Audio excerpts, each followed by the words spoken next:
I'm not Christian, I'm not religious, but I believe Jesus came on earth to tell us how to manifest. I believe the Bible is an instruction manual on how to manifest. My favorite verse is Mark 11:24, when it says, "And therefore I tell you, whatever you ask in your prayers, believe that you have received it, and it will be yours." Believe that you have received it, and it will be yours. So believe that you already received this amount of money, and then you will see it. Believe that you are in this loving relationship, and then you will see it. Believe that you have this successful career, and then you will see it. Right? It also says, let the weak men say, "I am strong."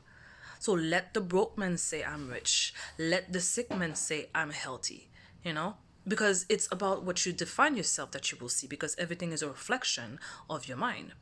So the problem is when we see something that we don't necessarily like, that we see as opposite, we start to identifying with it. We see the opposite and we're like, oh, well, this is a problem. So it's not working. Well, I'm not this person anymore. So how do I deal with this thing?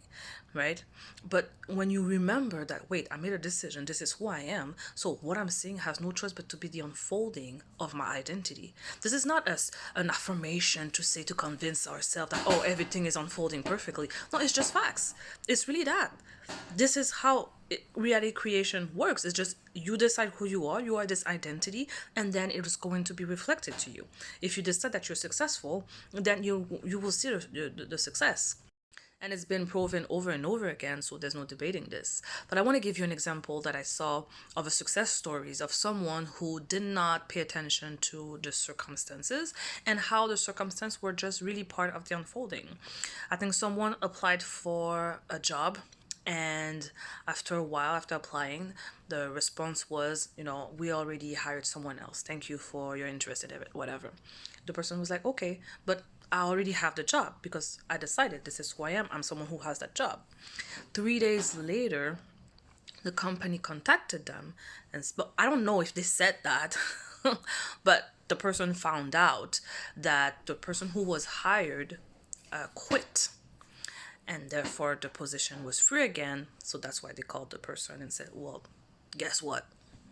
The job is available now," right? So in this situation, it would have been easy to be like, "Oh, I was the person who had the job, and then suddenly it didn't work because they hired someone else." That person could have given into that situation, but they didn't. They're like, "No, this is mine."